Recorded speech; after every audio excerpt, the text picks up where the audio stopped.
हाय दोस्तों, नमस्कार। मैं आपका दोस्त महेंद्र सिंह स्वागत करता हूं दोस्तों मुकेश महेंद्र एजुकेशन चैनल पर। और दोस्तों आज मैं आपके सामने इंपॉर्टेंट टॉपिक लेकर आया हूं, पोइम। दोस्तों 6 नंबर की आपकी पोइम आएगी दोस्तों, 6 नंबर की। आप क्लास 10th में पढ़ते हो या क्लास 12th में पढ़ते हो, दोनों के लिए ये इंपॉर्टेंट है। ठीक है, आप ये देखो, पोइम 10वीं में भी आती है तो 12वीं में भी आती है। ये पोइम रट लो दोस्तों, वेरी वेरी इंपॉर्टेंट पोइम है आपके लिए। ये आपके 6 नंबर पक्के हो जाएंगे। 12वीं कक्षा के अंदर ये 6 नंबर की पूछी जाती है दोस्तों पोइम। कौन सा क्वेश्चन आएगा अभी मैं बताने वाला हूं। ठीक है, तो बिल्कुल पोइम आएगी दोस्तों, 6 नंबर पक्के हैं इस वीडियो के अंदर। बिल्कुल आपको करना क्या है, कुछ नहीं करना, मैं बताऊंगा वही करना है आपको। और बहुत सारे दोस्त कमेंट कर रहे थे कि भैया इंग्लिश में बता दो, ऐसी कोई ट्रिक हो तो। हमने इंग्लिश पूरी साल के अंदर नहीं पढ़ा है, पूरी वर्ष में बिल्कुल भी हम इंग्लिश को खोल कर ही नहीं देखा है। मैंने कहा बिल्कुल घबराने की जरूरत नहीं है दोस्तों। ठीक है, बिल्कुल इंग्लिश में सिर्फ पास होना है तो सिर्फ ये बातें पढ़ लो, ये चीजें पढ़ लो, ये प्रमुख यानी इंपॉर्टेंट क्वेश्चन जो मैं बताने वाला हूं उनको पढ़ लो दोस्तों, आराम से पास होंगे दोस्तों। आप इंग्लिश में क्या टेंशन ली है दोस्तों। देखो करना क्या है, बिल्कुल एक बार सभी क्लास को शेयर कर दीजिएगा दोस्तों। ठीक है, और जिन्होंने लाइक नहीं किया है तो लाइक कर दीजिएगा दोस्तों। लाइक करने से आपको फायदा है कि लाइक कर दीजिएगा, और सब्सक्राइब करने से आपको यह फायदा है कि जैसे मैं वीडियो अपलोड करूंगा तो उसकी सूचना सभी को समय समय पर मिलती रहेगी। तो चैनल को जरूर सब्सक्राइब करें। लाल लाल अक्षरों, या अभी तो लाल लाइन नहीं है, वर्जन चेंज हो गया है, उसको एक बार दबा दो। देखो दोस्तों, देखो आप कह रहे थे कि भैया इंग्लिश में पास कैसे हुए, तो पास तो मैंने कई बार बता दिया दोस्तों। देखो आपके पास होने की पहले जो चीज है, महत्वपूर्ण चीज, वो है दोस्तों, देखिएगा आपके सामने। अभी मैं पोएम करवाने वाला हूं दोस्तों, पोएम करवाने वाला हूं। अभी चलेंगे मोबाइल की स्क्रीन पर और आपको पोएम करवाएंगे। ठीक है, तो अभी देखो पास होने की बात करता हूं कि भाई इंग्लिश में आपको पढ़ना क्या क्या है। कल आपका 22 मार्च का एग्जाम है, तो आपको इंग्लिश में पढ़ना क्या है मैंने बताया दोस्तों। 3 पैसेज आएंगे आपके सामने, 3 पैसेज। ठीक है, 3 पैसेज आएंगे, तो 3 पैसेज को अच्छे से आप पढ़िएगा दोस्तों। 3 पैसेज आएगा, जिसमें पहला पैसेज दोस्तों 9 नंबर का होगा, दूसरा पैसेज आपके 6 नंबर का होगा, और तीसरा पैसेज आपके 6 नंबर का होगा। तो इस तरीके से ये आपके सामने 21 नंबर के होंगे दोस्तों। कितने नंबर के होंगे? 21 नंबर के, यानी पैसेज दोस्तों आपके 21 नंबर का आएगा। इसके अलावा आपको नोटिस करना है। नोटिस दोस्तों आपके 5 नंबर का आएगा, नोटिस को अच्छे से पढ़ लीजिएगा। इसके अलावा लेटर, लेटर की बात करें तो ये आपके 6 नंबर का आएगा दोस्तों। लेटर हो गया, नोटिस हो गया, इनको पढ़ लो दोस्तों, बिल्कुल आप आराम से पास होंगे। और दोस्तों इंग्लिश में पोएम के तो बिल्कुल फोगट के नंबर है दोस्तों, बिल्कुल पोएम के फोगट के नंबर है। देखिएगा पोएम की बात करता हूं मैं। पोएम, ये पोएम दोस्तों 6 नंबर की है। ये 6 नंबर तो बिल्कुल आपके फोगट के हैं। अभी मैं करवाने वाला हूं। आप कहेंगे भैया लेटर आपने करवा रखा है क्या? बिल्कुल करवा रखा है, वीडियो की डिस्क्रिप्शन में उसका लिंक दे रखा है, लेटर का वीडियो जरूर देखें जाके। इसके बाद मैं बात करता हूं नोटिस, तो नोटिस भी मैंने बिल्कुल ट्रिक से करवा रखा है, वीडियो की डिस्क्रिप्शन में उसका लिंक दे रखा है। अब आज हम देखेंगे पोएम जो कि 6 नंबर की आती है दोस्तों। 6 नंबर हमारे पक्के हो जाएंगे। 3 पैसेज को पढ़ लो, यही आपको काम करना है। प्रमुख बातें मैंने बता दी दोस्तों। करना क्या है? पहली बात, आप पैसेज को अच्छे से रीडिंग करके जाइएगा, अच्छे से पढ़िएगा उनको। नोटिस देख लेना है, लेटर और पोएम ये पढ़ लो। इसके अलावा दोस्तों आपके जैसे 2 बुक हैं, एक तो विस्तास बुक है। कौन सी बुक है? विस्तास बुक है। इसके अलावा एक फ्लामिंगो बुक है, फ्लामिंगो। ये दोनों बुक है दोस्तों। इन दोनों बुकों से आपको कोई भी 2-2, 3-3 चैप्टर जो है अच्छे लगते हैं उनके, यानी वैसे तो मैंने करवा रखे हैं, इंपॉर्टेंट क्वेश्चन आंसर याद कर लीजिएगा। क्या याद कर लीजिएगा? एक एक क्वेश्चन के लिए बोल रहा हूं मैं, एक एक क्वेश्चन के। जो पास होना चाहते हैं वो तो सिर्फ यही पढ़ लो दोस्तों। पैसेज पढ़ लेना है, 3 पैसेज आएंगे दोस्तों। पैसेज को आपको अच्छे से देके जाना है। पैसेज, इसके अलावा नोटिस, लेटर, इसके अलावा ये अपनी क्या हो गई? पोएम। ठीक है, एक रिपोर्ट भी है, रिपोर्ट का थोड़ा ढांचा देख के चले जाना, किस प्रकार से रिपोर्ट को सेट करते हैं। ठीक है, ये पढ़ लेना, आप आराम से पास होंगे दोस्तों। पास होने से तो आपको कोई रोक ही नहीं सकता। अब मैं बात करने वाला हूं दोस्तों पोएम की। किसकी बात करने वाला हूं? पोएम की। तो पोएम आपके 6 नंबर की आएगी दोस्तों। कैसी भी पोएम आए, किसी भी प्रकार की कैसी भी पोएम हो, आपको सिर्फ वही लिखना है जो मैं बता रहा हूं। ठीक है, तो पोएम के 6 नंबर आपके पक्के हो जाएंगे दोस्तों। कौन सा क्वेश्चन आएगा आपके वो भी बताऊंगा, और पोएम जो आएगी दोस्तों उसमें आपको करना क्या है, कौन कौन सी फिक्स लाइनें हैं। तो अभी हम चलेंगे दोस्तों मोबाइल की स्क्रीन पर, और मोबाइल की स्क्रीन पर ही आपको बताएंगे दोस्तों, ताकि आप एग्जाम में अच्छे से इनको नोट कर सके। ठीक है, तो बिल्कुल देरी किस बात की, मोबाइल की स्क्रीन पर चलते हैं। इससे पहले जो भी दोस्त चैनल पर नए हैं तो चैनल को जरूर सब्सक्राइब करिएगा, और अच्छा लगे तो लाइक करिएगा। ठीक है, चैनल को सब्सक्राइब करने से आपको यह फायदा है कि जैसे मैं वीडियो अपलोड करूंगा उसकी सूचना समय समय पर मिलती रहेगी, और आप लाइव क्लास में भी जुड़ सकेंगे। ठीक है, चलो मोबाइल की स्क्रीन पर ही चलते हैं। तो दोस्तों आ चुके हैं मोबाइल की स्क्रीन पर और आपको बताएंगे दोस्तों कि ये पोएम किस प्रकार से है। इसकी जो फिक्स लाइनें हैं वो आपको याद कर लेनी दोस्तों, वेरी वेरी इंपॉर्टेंट पोएम है। किसी भी प्रकार की पोएम आ जाए तो सिर्फ आपको ये काम करना है, इनको अच्छे से रटा लगा लेना दोस्तों। 6 नंबर आपके पक्के हैं दोस्तों अगर आपने रट लिया है तो। ये देखो पूरे इंग्लिश बुक में, ठीक है, यही एक ऐसा क्वेश्चन है दोस्तों जो आपको 6 नंबर दिलाएगा। इंपॉर्टेंट है, रट लेना दोस्तों। कोई भी पोएम आए किसी भी प्रकार की आपको 6 नंबर मिलने वाले हैं, लेकिन जो मैं कह रहा हूं उनको अच्छे से देखना है। देखो क्वेश्चन आएगा आपके सामने, यहां पर कोई भी क्वेश्चन आएगा, ठीक है, क्योंकि जो क्वेश्चन दे रखा होगा इसमें इस तरीके से लिखा होगा कि explain any one of the stanza with reference to the context. इस तरीके से आपके सामने क्वेश्चन आएगा और आपको दे रखी होगी एक पोएम, ठीक है, कि भाई इस पोएम को एक्सप्लेन करो। इस प्रकार जिस प्रकार हम हिंदी के अंदर गद्यांश पद्यांश इनकी व्याख्या करते हैं उसी प्रकार ये हैं आपके सामने, ठीक है। तो इसमें आपको यानी कि इसकी व्याख्या करनी है, तो इसमें आपको रेफरेंस, ठीक है, संदर्भ लिखना होगा, कॉन्टेक्स्ट, ठीक है, इनके बारे में लिखना होगा, एक्सप्लेनेशन करना होगा। अब करना क्या है, ये जो आपको नजर आ रही है प्रमुख लाइनें, अब सबसे पहले तो मैं आपको ये बता देता हूं कि क्वेश्चन किस प्रकार से आएगा, ठीक है। जैसे मैं इसको पीछे ले जाता हूं, यहां पर देखो आपके सामने मैंने बोर्ड का पेपर भी लिया है जो ब्लूप्रिंट के अनुसार तैयार किया गया था, आप देख सकते हैं।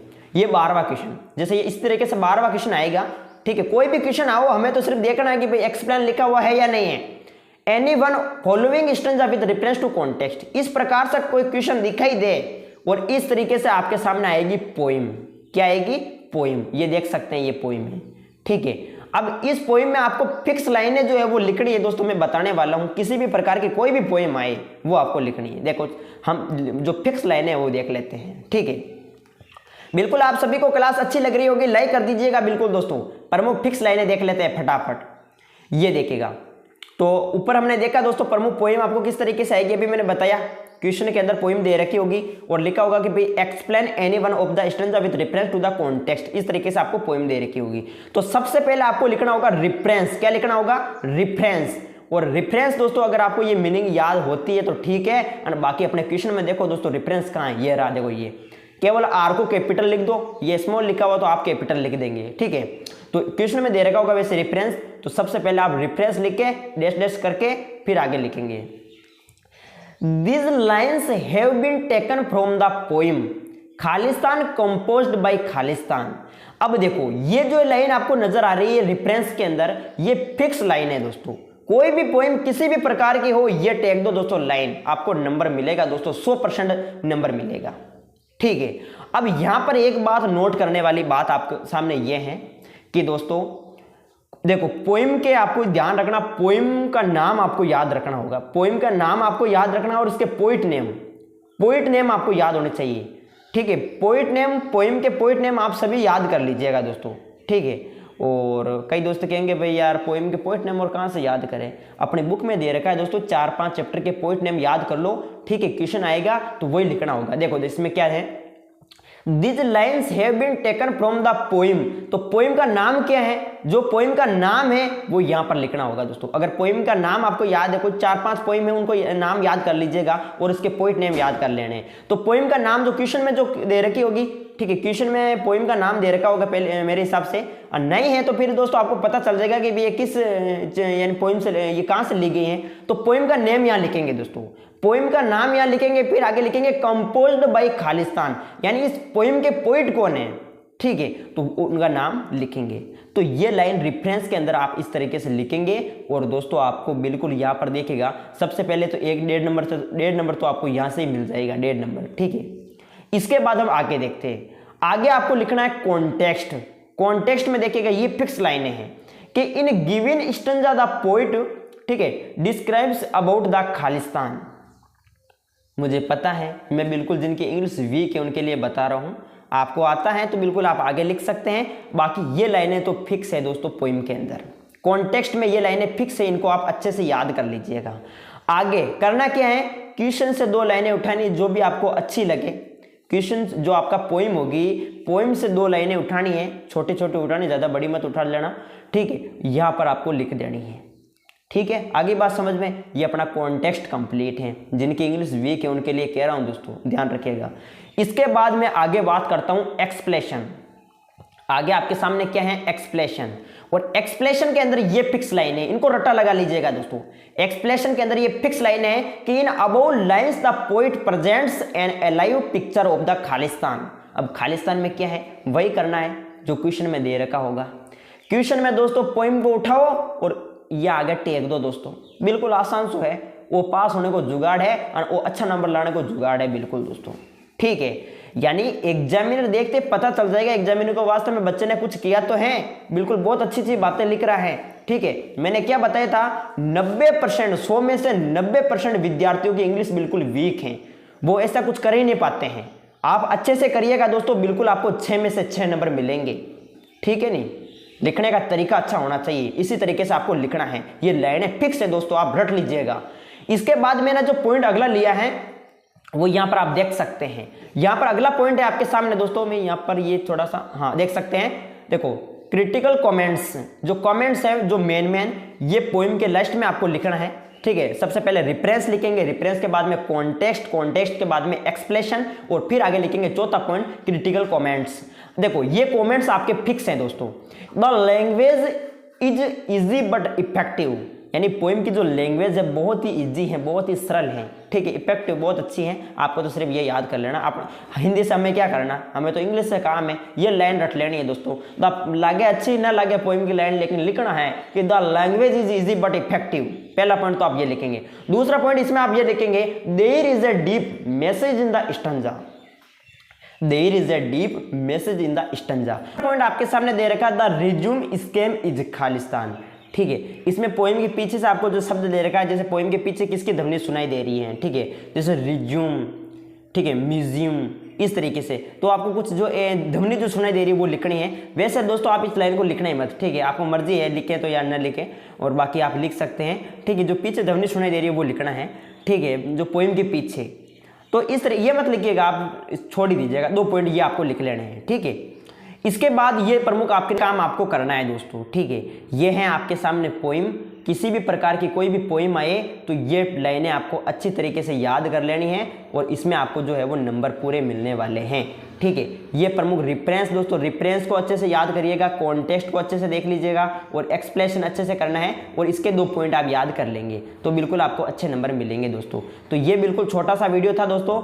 इस वीडियो में मेरे हिसाब से आप सभी को अच्छा लगा होगा। इसमें ये 2 पॉइंट आप अच्छे से याद कर लेंगे, ठीक है, ठीक है। तो ये प्रमुख जो लाइनें हैं, फिक्स लाइनें मैंने बताई है दोस्तों। सबसे पहले रिफरेंस लिखना, रिफरेंस के बाद में कॉन्टेक्स्ट, कॉन्टेक्स्ट के बाद में एक्सप्लेनेशन, ये प्रमुख आपको लाइन लिखनी है। और चौथा पॉइंट आप लिख सकते हैं जैसे क्रिटिकल कमेंट्स, जिसमें कमेंट्स में आपको 2 लाइनें जो है ऊपर वाली पहली और दूसरी ये लिखनी है। इस तरीके से ये आपको करना है दोस्तों। पोइम का क्वेश्चन नंबर 12वां आएगा मेरे हिसाब से आपने 12th क्लास के अंदर, ठीक है। आप चेक कर लेना, वैसे लिखा होगा कि रिफरेंस द कॉन्टेक्स्ट किस किस में है, ठीक है। वीडियो अच्छा लगा तो लाइक करें, चैनल पर नए तो जरूर सब्सक्राइब करें। मिलेंगे नेक्स्ट वीडियो में। जय हिंद, जय भारत, ओके।